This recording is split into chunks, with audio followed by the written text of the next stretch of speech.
All right, so we're gonna do an updated version of the Mekk-Knight deck. We finally got a hold of this guy, Gears to the Orcus Mekk-Knight, which really adds consistency and power to the deck. So I just wanted to do a deck profile with my version. There's gonna be a few cards that a lot of players don't really use. It works out for me. I like the way it works. If you guys want to try it out, feel free to. But yeah, I'm just gonna go through the whole list. Obviously the triple Girsu.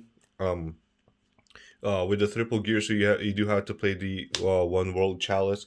It does help out a lot, giving you the consistency to get one of your World Legacy card, the trap card, the spell card, whichever one. You just can't use it the turn this card is sent, which is still fine because if it stays on on the graveyard, you can link into your lib and then set something, and then you can use it the same turn with lib because of the World Chalice being in the graveyard. But the Gear Suit definitely adds a whole lot of consistency within the deck. Gives it that really good push. Probably still my favorite, Purple Nightfall. He just searches everything. The fact that he can search Girsu and it's a level 4, it's something that the Mekk-Knights can normal summon. Before I was using Avram, the vanilla monster, which helps because he's a vanilla. You can make it into a Link Spider and then make your columns. So, but now that you have the Girsu, really prefer to search him. Um, Triple Night Blue, Blue Sky. This guy searches really great. He's amazing, but I still really prefer purple because he has more utility. But it's really awesome. It doesn't really happen a whole lot, but if you summon it with like a zone where there's an your opponent's extra monster zone, main monster zone, and a spell and trap, you get to search three. I probably done that like maybe once or twice. That's it. Uh, this guy, most of the time, they only play either one or two. I like to max it out at three. I really like this guy because I also play trade in, so it's a discard fodder for trade in. Draw two cards, um, and then also the World Legacy secret can bring him back, and then now you can start kind of negating monster effects from there because you can move it. Basically, you have like two negates using this, so it has a lot of synergy. Uh, one yellow, one red. I notice a lot of people are kind of playing the green as well, but I'm okay with this ratio. I prefer playing the third Indigo Eclipse than the green, so that's my ratio right there, and it's working out really great. Uh, I am playing a chaos package, which is just the Wyver Burster, Black Clap Serpent, and Levianeer. Levianeer is really awesome. It's a level 8, so you can actually bring back one of the that's why another reason to play three of the Indigo Eclipse, because it's a level 8. Banish three lights, summon this, bring back a level 8. Now you can make Dingirsu. uh and then also with these guys, it's a level 4, so you can exceed into a 4 with them, or just keep linking it off, link climbing, and you just kind of search. And then the Chaos Space spell card lets you draw as well, so that I really like. I'm playing double parallel exceed. It's just a good extender. When it brings out, when you link summon, which you do link summon almost every turn, you can just bring this out, bring the other one out, and now you have two level 4. So you can make if you somehow like bait out like um a dragoons, you can make the Utopia and everything. Or if you somehow have so the next card is going to be interesting. If you normal summon a Tengu and then special summon this, everything goes through, then you can now just make your Utopia play, so you can run over Dragoon. But Parallel Exceed is really amazing. It gives you that link climbing, so it's good. It's a pretty good extender for me.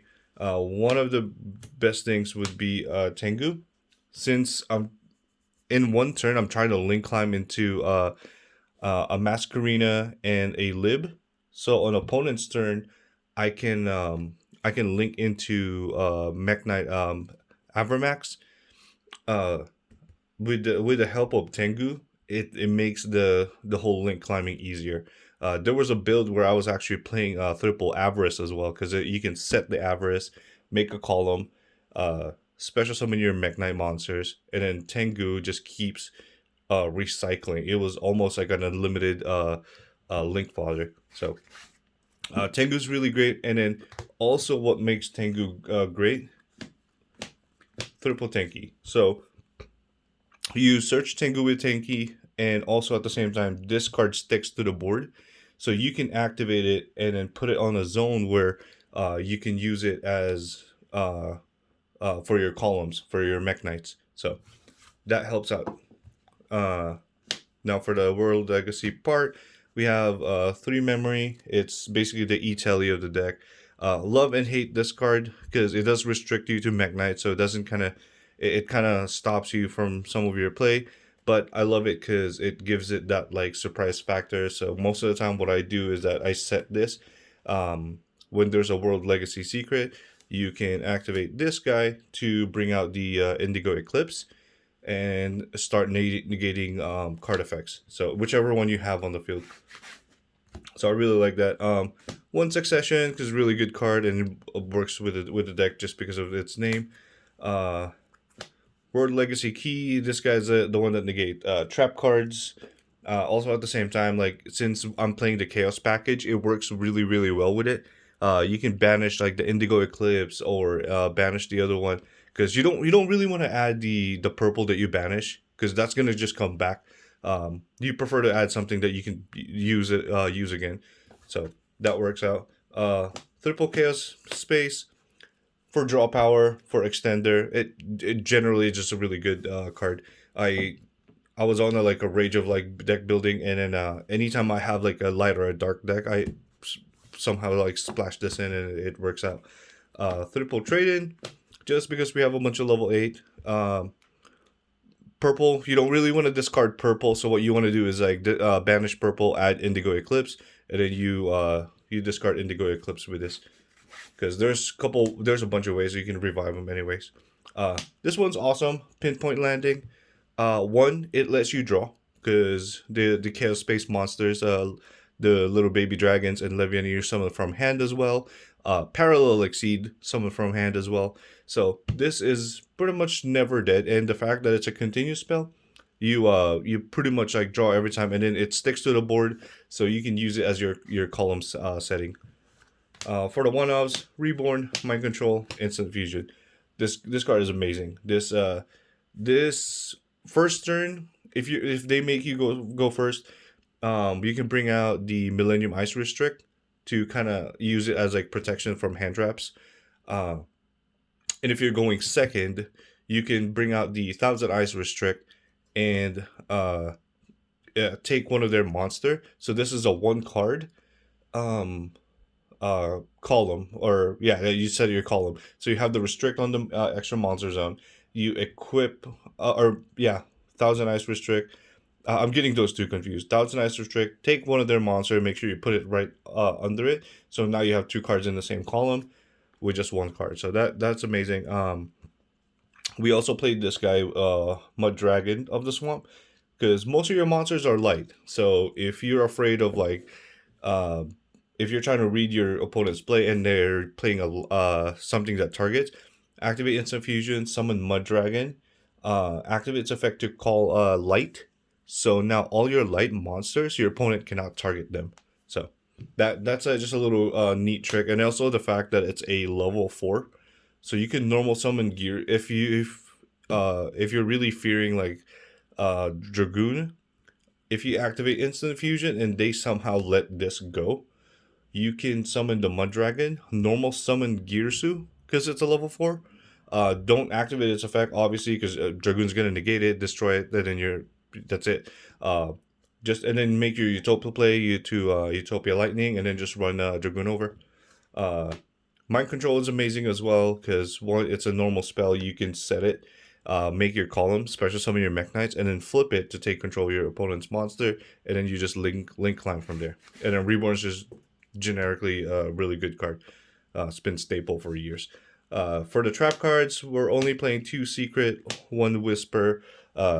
This ratio is pretty good for me. I don't need the third secret, though it's really nice. Don't necessarily need it. It's okay, because the whole engine with the Gearsu makes it so much faster. So as long as you have this one, secret, whisper, and what's the name of the other spell? The one that negates traps. Key. So as long as you have those 3, you should be all set. You pretty much gain advantage from there on. And then Rotter New Start, Red Reboot. So this is pretty good too as well. When you're trying to, obviously when you're going second, your opponent is a heavy trap. They're playing a heavy trap deck. You just activate Red Reboot. The best thing about this is that they can set something. So if they don't see your main engine as the Mekk-Knights, there's times where they're actually going to set another trap card, which gives you another card for the column as well. So there's a double advantage of this. So yeah, that's the main deck. Lots of spices in there, lots of kind of tricks up the sleeve. Feel free to try it out, see if it works. It's really amazing to link climb and all. So for the extra deck, this part, since I'm playing a lot of like different versions or different kind of engines, I had to cut down on some. A lot of people are playing 3 of the Morningstar. I'm only playing 1, and then they're playing 3 of the Lib. I'm only playing 2.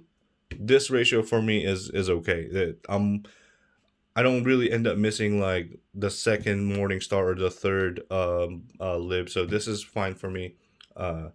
So we'll stick with that. Masquerina, Nightmare Phoenix. This is the rest of your Link 2 place. I really wanted to put Phoenix because back row, I feel safe playing a Nightmare Phoenix. And then more Mekk-Knight names, because it really helps. Spectrum Supreme. Rarely summon this guy, actually, because with the play, I'm trying to make it to where I get into Avermax with Masquerina as material. So it makes him untargetable, undestructible, and then he has like that honest effect. So rank 4s, Dweller. Dweller is just really great against like any grave base, Tornado Dragon, and the Utopia package. So I'm starting to use this to kind of just run over Dragoons, Savage Dragon, Crystal Wing, things like that. Things that they won't end up having the chance to like negate something, as long as you're able to make like a rank 4 play. So that this helps out a lot. So I'm gonna keep that in there. And then Dingirsu, because if you're able to bait out a Dragoons, then make a rank 2 level 8s, then you can send Dragoon. It doesn't target. So, and then for our instant fusion targets, 1,000 eyes, 1 millennium eyes, and 1 mud dragon. So these guys, I know it takes up like 3 spaces just for 1 card, but it's pretty worth it. I've been a big fan of instant fusion ever since it was at like 3. I use it for so many decks, just for gimmicky decks whatsoever. I got really sad when it got hit to 1, but still trying to make it work. And these guys are definitely worth taking 3 spots of the extra deck just to play that instant fusion. So yeah, that's the whole deck. If you guys have any question, comments, or any feedback, feel free to let me know.